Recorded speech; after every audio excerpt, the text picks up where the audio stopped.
नमस्कार, मैं आरबी सिंह यादव और आप देख रहे हैं मेरा YouTube channel RB Singh Yadav editor. आज मैं आपके सामने वर्तमान जो हालात हैं सरकार बनने के, उस पर बहुत गहरी और गहन चर्चा करूंगा।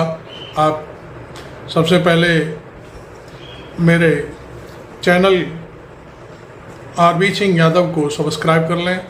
आपको एक और सूचना दे दूं, खुशी की सूचना है, मेरे छोटे से चैनल को अब तक 5,11,00 से ऊपर लोगों ने देखा है और मेरे दर्शकों की संख्या 5,11,00 के आसपास हो गई है। जो वीडियो में अब तक दिखाए हैं लोगों को, उसमें मेरी संख्या बढ़ करके तो मुझे काफ़ी खुशी हुई कि मेरी दर्शक संख्या 5 लाख से ऊपर चली गई है। खैर, अब मैं आपको बता देता हूं कि आज मेरे पास तमाम खबरें हैं, एक नहीं तमाम खबरें हैं। और वो खबर, पहली खबर मैं जो आपको देने जा रहा हूं वो ये है कि भारतीय जनता पार्टी के कार्यकर्ता बौखला गए हैं। ये मैं प्रमाण सहित बात कर रहा हूँ। बौखलाहट देखिए, पहले लोग मुस्लिमों की दुकान पर जाकर के उनसे सामान न खरीदें, इस तरह की बातें किया करते थे। आपको मालूम है, कोरोना के दौरान कई मुस्लिम युवकों को जो सब्जी बेचने कॉलोनियों में आते थे उनको पीटा गया, उनसे सवाल पूछे जाते थे, तुम कौन कास्ट हो, कौन जात हो, किस धर्म के हो, और उनकी फिर पिटाई की जाती थी। लेकिन आज देश की जनता जनार्दन ने पूरा माहौल ही बदल दिया है। और मुसलमानों की बात छोड़िए, आज अयोध्या के वासियों के ऊपर गाज गिरने जा रही है भारतीय जनता पार्टी के कार्यकर्ताओं की और कुछ नेताओं की। बाकायदे सार्वजनिक तौर पर उनका कहना है कि जो तीर्थयात्री भगवान राम का दर्शन करने अयोध्या जाएं, वो अपना खाना 4-6 दिन का खाना साथ लेकर के जाएं, अयोध्या से कुछ भी ना खरीदें। कितनी बड़ी बात है।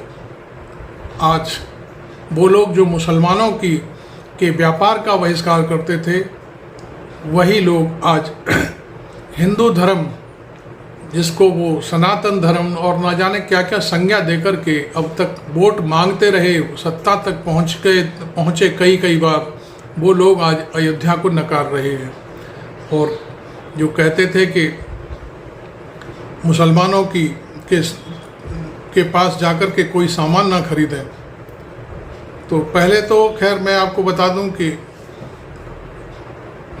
जो गाय का मांस खाने और उस पर चर्चा भी करने पर लोगों को देशद्रोही और जाने क्या क्या कहा करते थे, उन्हीं गाय काटने वाली कंपनियों से चंदा लिया। और अब की बार तो बहुत ही हद हो गई।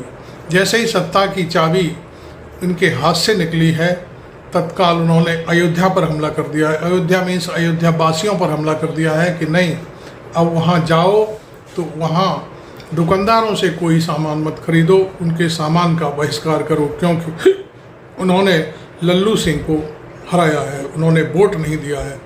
तो ये फितरत है भारतीय जनता पार्टी की। दूसरी खबर मैं एक और सुनाने जा रहा हूँ, वो है वो भी बड़ी घातक है। चंद्रबाबू नायडू ने अभी मतलब आज के दिन, सत्ता में अभी वो आए नहीं है, मुख्यमंत्री का पद ग्रहण नहीं किया है, लेकिन उससे पहले ही उन्होंने ऐलान कर दिया है कि जो मुस्लिम समाज के लोग, बुजुर्ग लोग, किसी भी आयु के लोग हज करने जाएंगे, उन्हें 1 लाख रुपए की छूट दी जाएगी, सब्सिडी दी जाएगी, मदद की जाएगी। बताइए, जो लोग वास्तव में पैसे के अभाव में हज नहीं जा सकते, उनके लिए कितनी दरियादली दिखा दी है नायडू ने। और वही नायडू अब नरेंद्र मोदी को भी सत्ता में ले जाने की पहल कर रहे हैं कि वो प्रधानमंत्री बने। तो ये 2 खबरें अभी मैंने ताज़ा बताई। एक खबर और है, प्रियंका गांधी ने अपने कार्यकर्ताओं से धन्यवाद करते हुए कहा है कि देश की लाज बचा ली आपने, बहुत सारा काम किया, निडर होकर के काम किया, और हमको ख़ास तौर पर उन्होंने उत्तर प्रदेश की जनता को भी बधाई दी है। तो ये रही एक और बात। अब मैं आपको पूरी और कहानियां हैं जो उन पर आता हूं। चंद्रबाबू नायडू की बीती रात के स्टालिन साहब से बात हुई है। स्टालिन साहब को आप जानते हैं, वो तमिलनाडु के चीफ मिनिस्टर हैं और चंद्रबाबू नायडू चीफ मिनिस्टर होने जा रहे हैं। दोनों बड़े नेताओं की मुलाकात के मायने क्या हैं ये तो हम नहीं कह सकते, लेकिन कहीं ना कहीं दाल में काला है। एक बात अब हमारी इसमें जिज्ञासा है कि नीतीश कुमार की फ़ोटो पहले ही आ चुकी है अपने भतीजे के साथ जहाज़ में एक साथ, लेकिन आगे भी ऐसा सुनने में आ रहा है कि उनकी फ़ोटो भी किसी न किसी बड़ी इंडिया गठबंधन के बड़ी हस्ती के साथ शायद अखबारों में, टीवी चैनलों पर आने वाली है। तो ये भारतीय जनता पार्टी के दिल की धड़कन बढ़ाने की ओर एक कदम है। अब मैं आपको आगे की रणनीति पर बात करूंगा। रणनीति क्या है? नरेंद्र मोदी जो अभी तक स्टीयरिंग पर बैठा करते थे, वो एक कार की स्टीयरिंग हुआ करती थी, कहने का मतलब चारों पहियों की गाड़ी। वही नरेंद्र मोदी आज व्हील चेयर पर आ चुके हैं। व्हील चेयर में आपको मालूम है कि एक ही पहिया आगे होता है, पीछे दो पहिए होते हैं, और वो दो पहिए इस समय एक नीतीश कुमार के हाथ में है, दूसरा पहिया चंद्रबाबू नायडू के हाथ में है। यदि ये पहिया एक भी निकल गया तो गाड़ी चलना मुश्किल हो जाएगी। इन नेताओं पर एक पर 16, दूसरे पर 12, 28 सीटें हैं लोकसभा की। 272 का आंकड़ा सरकार बनाने का होता है। यदि ये 28 लोग नीचे आ जाएं तो कहानी खत्म, और फिर क्या होगा कोई नहीं जानता। ये सारी चीज़ें हम नहीं कह रहे, सारी चीज़ें पब्लिक डोमेन में है और टीवी चैनल दिखा भी रहे हैं। अब कुछ टीवी चैनल के रुख बदल गए हैं। वो जो टीवी चैनल के मालिक हैं वो समझने लगे हैं कि देश की जनता जनार्दन कुछ भी कर सकती है, हो सकता है स्टूडियो में आ जाए और फिर वहाँ तांडव मचा दे। तो इसलिए उन्होंने अब पूरी कहानी जो हकीकत है उसको दिखाना कुछ लोगों ने शुरू किया है। खैर, ये तो बात यहाँ की रही। अब मैं आपको बताता हूँ कि नरेंद्र मोदी जो करीब 8-10 मंत्रालय अपने पास रखते थे, कहने का अर्थ अपनी पार्टी के पास रखते थे, उनमें सबसे ज़्यादा बजट वाले मंत्रालय हुआ करते थे। तो उन बजट वाले जो मंत्रालय हैं उनको जो हमारे दो पहिए हैं व्हील चेयर के वो मांग रहे हैं। उनका कहना है कि ये तो हमें कम से कम चाहिए ही चाहिए, और जो छोटे छोटे दल हैं उन्हें भी कुछ न कुछ चाहिए। क्योंकि आज जो स्थिति है सरकार को चलाने की, मैं समझता हूँ एनडीए के जो दूसरे घटक दल हैं वो सरकार चलाएंगे, भारतीय जनता पार्टी सरकार नहीं चला सकती। तो इस मुद्दे पे मैं आपको बता दूं, रक्षा मंत्रालय का बजट, मैं पहले बजट बता देता हूं। रक्षा मंत्रालय का बजट लगभग 6 लाख करोड़ का है। इस मंत्रालय को विपक्षी नहीं कहेंगे, अभी तो एनडीए में है वो दल मांग रहे हैं। रेल मंत्रालय, ये भी लगभग 2.5-3 लाख करोड़ का बजट है। वित्त मंत्रालय जो सबको बजट वितरित करता है, ये कृषि मंत्रालय, ये भी मांगा जा रहा है। सड़क परिवहन मंत्रालय जो गडकरी के पास है वो भी मांगा जा रहा है। और सबसे बड़ी बात गृह मंत्रालय है जिसका बजट लगभग 2 लाख करोड़ का है, लेकिन बड़ा महत्वपूर्ण मंत्रालय होता है जो अमित शाह के पास है। अमित शाह का क्या होगा, अश्विनी वैष्णव का क्या होगा, नितिन गडकरी का क्या होगा, और भी निर्मला सीतारमण का क्या होगा, और रक्षा मंत्रालय जो राजनाथ सिंह के पास है उसका क्या होगा। ये बड़ी एक कहानी विचित्र सामने आ रही है।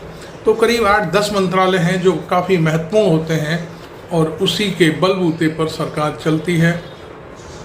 तो ये मंत्रालय जो विपक्ष बार बार मेरे मुंह से विपक्ष निकल रहा है, एनडीए जो घटक दल हैं वो मांग रहे हैं, तो फिर भारतीय जनता पार्टी के पास क्या रह जाएगा, ये सोचने वाली बात है।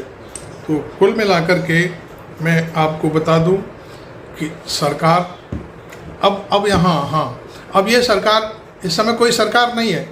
एक्टिव चीफ प्राइम मिनिस्टर हैं नरेंद्र मोदी। नरेंद्र मोदी अपने पद से इस्तीफा दे चुके हैं। अब वो प्रधानमंत्री नहीं हैं, ऑफिशिएट हैं। केवल कोई बहुत बड़ी इमरजेंसी आ जाए तब वो दस्तखत कर सकते हैं, बाकी वो कोई काम नहीं कर सकते जब तक फ्रेश गवर्नमेंट नहीं बन जाती। अब यदि ये लोगों की डिमांड इसी तरह रही और शपथ लेने से पहले ये सारी चर्चा पर चर्चा होती रही, तो फिर नरेंद्र मोदी का क्या होगा, ये सबसे बड़ी बात है। नरेंद्र मोदी शायद शपथ ले भी पाएंगे कि नहीं ले पाएंगे, क्या समझौता करेंगे कि भैया आप सारे मंत्रालय ले लो लेकिन मुझे प्राइम मिनिस्टर बना दो कैसे भी करके। नेहरू का जो आंकड़ा है 3 बार प्राइम मिनिस्टर बनने का, वो आंकड़े तक मुझे 1 बार पहुंचा दो, बाद में भाड़ में जाए सारी दुनिया, तो ये कर सकते हैं वो।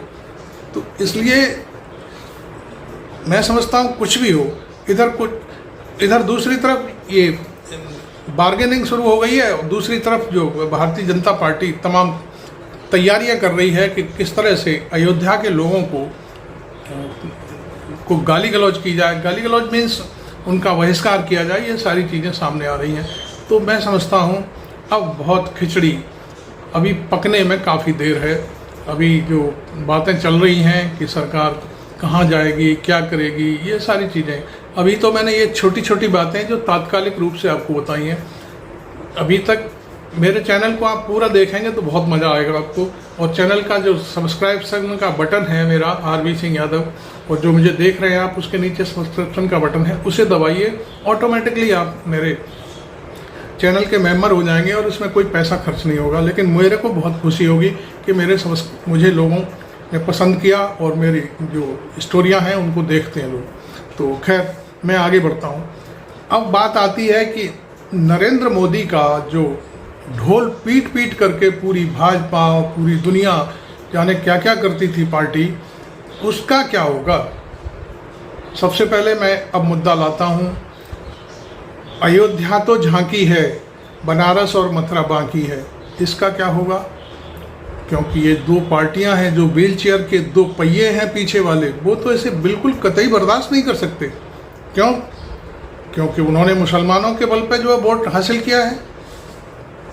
आप नायडू साहब को देख लीजिए, नायडू साहब को जो सत्ता मिली है मुसलमानों के बलबूते मिली है आंध्रा में। और नीतीश कुमार को जो 12 सीटें मिली हैं वो भी किसी जो उनकी जो समाज के या कास्ट के लोग हैं उनके बलबूते नहीं मिली है, मुसलमानों ने वोट दिया उनको। तो कुल मिलाकर के क्या ये दोनों नेता जो अपने आप को सेकुलर नेता कहते हैं, क्या वो ये सब चीज़ें बर्दाश्त करेंगे कि मथुरा और वाराणसी बाकी है। तो ये भी एक मुद्दा है। यूनिफॉर्म सिविल कोड, इसका क्या होगा। एक चीफ मिनिस्टर जो पहाड़ों में रहता है वो दहाड़ रहा है, वो मैंने प्रस्ताव बना लिया है, लागू कर दिया है, ये कर दिया है, वो कर दिया है, और मैं सब ये कर दूंगा, वो कर दूंगा। और गृह मंत्री तो जाने क्या क्या बोलते थे, आप चिंता मत करो, मैं जैसे ही सत्ता आएगी मैं दस्तखत करवा दूंगा, ये करवा दूंगा, फलाना ढिमका। भाई वाह, अब उसका क्या होगा यूनिफॉर्म सिविल कोड का। अब ये मुद्दा बहुत बड़ा है अब ये मुद्दा बड़ा है या अब ये छोटा हो गया या दाखिल दफ्तर हो गया या नीतीश कुमार और चंद्रबाबू नायडू ये मुद्दे को लागू होने देंगे, क्या करेंगे, ये मैं अभी कुछ भी नहीं कह सकता। कुछ बातें और हैं जो बड़ी चर्चा में रही। जनगणना, मैं समझता हूं नीतीश बाबू अपने बिहार में जनगणना करा चुके हैं और उनका वादा था कि यदि हम सत्ता में, जब एनडीए बना था तब उन्होंने कहा था कि यदि हम सत्ता में केंद्र में आए तो इस जनगणना के मुद्दे को पूरी तरह से लागू करेंगे और जनगणना कराएंगे देश भर में, और उसके बाद फिर हम आरक्षण की व्यवस्था करेंगे या विकास के हिसाब से जो बजट का बंटवारा है वो किया करेंगे। ये बात क्या नीतीश बाबू भूल जाएंगे? क्या बीजेपी इसे लागू करेगी? तो ये और भी कई मुद्दे हैं और ये मुद्दे बहुत तगड़े हैं, मैं आपको बता दूं। दूसरी बात, अभी भारतीय जनता पार्टी की तरफ से नरेंद्र मोदी को पीएम के उम्मीदवार की या पीएम पद की पर जाने की या संसदीय दल का नेता चुने जाने की हरी झंडी नहीं मिली है। ये और आप सुन लीजिए, अभी नितिन गडकरी भी दिल्ली में हैं, आरएसएस की अभी मोहर नहीं लगी है कि नरेंद्र मोदी को संसदीय दल का नेता बनाया जाए। अब क्या होगा? अभी तो बाहर से बटोर करके जो लाए हैं इक्का दुक्का 28, उनके ऊपर बलबूते पर प्रधानमंत्री की शपथ लेने का जो वादा किया जा रहा है 9 तारीख को या 8 तारीख को, अभी तो कल बैठक होगी भारतीय जनता पार्टी की, उसमें सब तय होगा कि कौन संसदीय दल का नेता होगा, पर्ची कहाँ से आएगी, किसका नाम आगे किया जाएगा। जैसे नरेंद्र मोदी पर्ची भेज दिया करते थे राजस्थान में, शर्मा जी को चीफ मिनिस्टर बना दो, भोपाल में यादव जी को चीफ मिनिस्टर बना दो, उन सब का क्या होगा? बड़े बड़े नेता हैं भारतीय जनता पार्टी में, कद्दावर नेता हैं, 8.5 लाख से शिवराज सिंह चौहान जीत करके आए हैं, तो बड़ा नेता कौन हुआ? नरेंद्र मोदी हुए या वो हुए? जनता ने सबसे ज़्यादा किसको चाहा? ये बहुत सारी चीज़ें हैं। दूसरा, भारतीय जनता पार्टी की पसंद जो भी हो, लेकिन संघ की पसंद कौन है, ये सबसे बड़ा मुद्दा है। संघ किसको चाहता है? क्योंकि मैंने कल भी जो पिछला वीडियो है मैंने कहा था कि प्रधानमंत्री बनाने की चाबी अभी आरएसएस के पास है। आरएसएस जिसको चाहेगी चीफ प्रधानमंत्री बनवाएगी, और ऐसा नहीं हुआ तो मैं समझता हूँ पार्टी दो फाड़ होने की स्थिति में आ जाएगी। ये मैं आपको अभी इसी वीडियो में बता रहा हूँ, क्योंकि आरएसएस ने बहुत दंश झेला है पूरे 10 वर्षों में। मोहन भागवत को पिंजरे में कैद कर दिया है Z+ सिक्योरिटी दे करके। वो क्या करते हैं, किससे बात करते हैं, कौन उनसे मिलने आता है, सारी इन्फॉर्मेशन पीएमओ रखता था। शायद ये बात कोई भी पत्रकार आपको नहीं बताएगा जो मैं बता रहा हूँ। ये बहुत बड़ी बात है। मोहन भागवत एक संघ के प्रचारक हैं, संघ के कार्यवाहक अध्यक्ष हैं। उनको भला कौन मार सकता है? वो किसी के लिए इतना बुरा भी नहीं बोलते, चूँकि जितना मैं उनको अभी तक पहचान पाया हूँ। तो ऐसे व्यक्ति को सिक्योरिटी की क्या ज़रूरत है? लेकिन उन्हें ज़बरदस्ती सिक्योरिटी दी गई है कि उनकी जो भी इंफॉर्मेशन संघ के पास से कि जो मतलब मैं कहने का अर्थ, उनसे कौन मिल रहा है, वो कहाँ जा रहा है, कहाँ कौन किससे बात कर रहा है, ये सारी चीज़ें पीएमओ को जाती हैं। पीएमओ मीन्स नरेंद्र मोदी के पास रहती हैं। तो ये बहुत सारे जो अटकलबाजियाँ हैं, ये एक बहुत बड़ा ड्रॉबैक है। मैं आपको बता दूं कि सबसे बड़ी बात मोहन भागवत का नाराज होना है। मोहन भागवत ने, देखिए मैंने 2 दिन पहले ही बताया था आपको पिछले वीडियो में कि राजनाथ सिंह को जेपी नड्डा से मिलने भेजा, संघ के इशारे पर ही वो मिलने गए थे। अब गडकरी, मैं समझता हूँ अपना सर्टिफिकेट लेने तक नहीं गए और उनसे कह दिया गया कि आप दिल्ली जाइए, दिल्ली पहुँचिए और अपनी बात आगे रखने की बात करिए। तो ये सारी चीज़ें चल रही हैं। कोई व्यक्ति जो अभी तक नरेंद्र मोदी के जादू से निकल कर के बाहर नहीं आ पाया है, वो गलतफहमी में है कि नरेंद्र मोदी ही पीएम बनेंगे या नरेंद्र मोदी ही बहुत सारी चीज़ें हैं। नरेंद्र मोदी के लिए वो लोग परेशान हैं जिन लोगों को अभी तक चाट खाने की आदत पड़ी हुई है। मैं किसी पत्रकार की बुराई नहीं करना चाहता। मैं उन चैनलों के जो मालिक लोग हैं उनकी हालत ख़राब है। उनको लग रहा है कि आगे क्या होगा। जो मसले उन्होंने जानबूझ करके देश के सामने परोसे हैं, उनकी जांच हो सकती है, उनके ऊपर गाज गिर सकती है, चैनल बंद हो सकते हैं। ये बहुत सारी चीज़ें हैं। ये बातें शायद आपको कोई नहीं बताएगा जो मैं बताने जा रहा हूँ। दूसरी बात, जो कुछ उद्योगपति हैं, करोड़पति हैं, उनका हाल ख़राब है, क्योंकि उन्होंने फंडिंग की है, उस फंडिंग के जरिए उनका जो स्रोत है इनकम का वो बंद हो जाएगा। ऐसे लोग परेशान हैं। आम जनता परेशान नहीं है। आम जनता तो परेशान थी तो उन्होंने वोट दे दिया, कांग्रेस को दे दिया, समाजवादी पार्टी को दे दिया। और ममता बनर्जी को दे दिया, एम स्टालिन को दे दिया। बाकी जनता तो अपनी खुश है, क्योंकि उसने जो मैंडेट दिया है वो बहुत अच्छा है।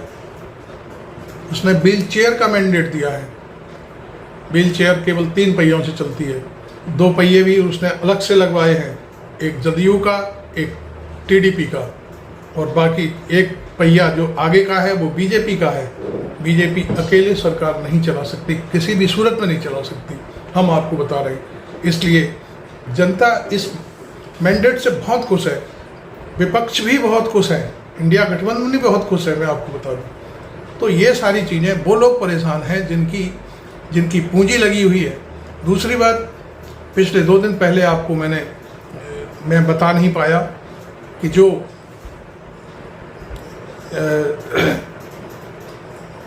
मतगणना से पहले जो पोल किया गया वो बढ़ा चढ़ा करके दिखाया गया, और उसमें लोगों का पैसा जो था लगा दिया, लोगों ने तमाम पैसा खरीद लिया, और उसके बाद जितने उद्योगपति थे उन्होंने वो पैसा वापस ले लिया, और शेयर गिर गए 6,000 तक, 6,000 अंक तक जो है शेयर गिर गया।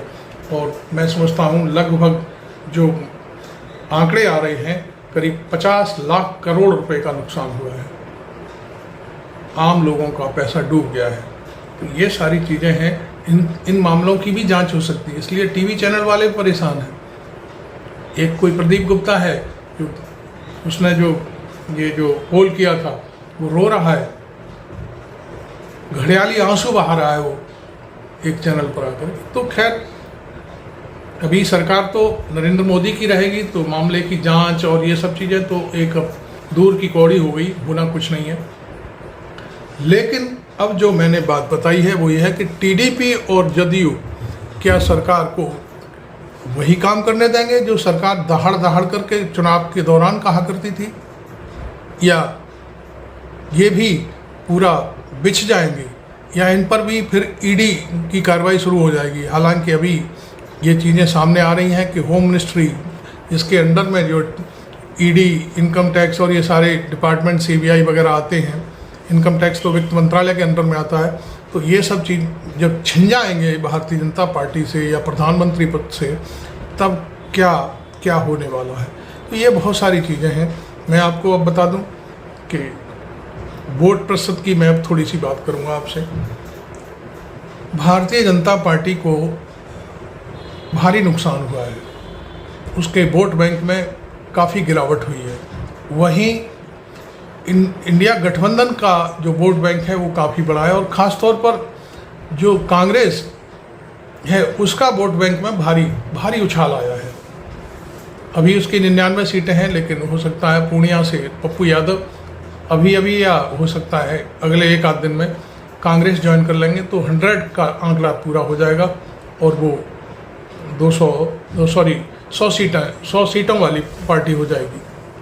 क्योंकि पप्पू यादव ने अपनी पार्टी विलय की थी, ये सब लोग जानते हैं, और उन्होंने 1 सीट मांगी थी, तो लालू यादव और तेजस्वी यादव ने उनको एंट्री नहीं करने दी कि किसी तरह से वो चुनाव लड़ें और सीट उनके पास चली जाए। लेकिन फिर भी परमात्मा तो सबका होता है।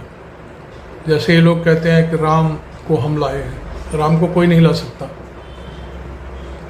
राम दुनिया को लाते हैं। ऐसे ही राम पप्पू यादव को भी लाए पूर्णिया से कि आप आइए और 100 का आंकड़ा कांग्रेस का पूरा कराइए। तो ये सारी चीज़ें हैं। कहने का अर्थ ये है कि मैं अब आपको इसकी जो जादुई आंकड़ा है वोट बैंक का वो दिखाता हूँ। कांग्रेस को 99 सीटें मिली हैं, उसका 47 का फ़ायदा हुआ है, और वोट बैंक में जो पहले उसका वोट बैंक था 21.19%, वो आज उसमें इजाफा हुआ है 1.49% का। और इंडिया गठबंधन का जो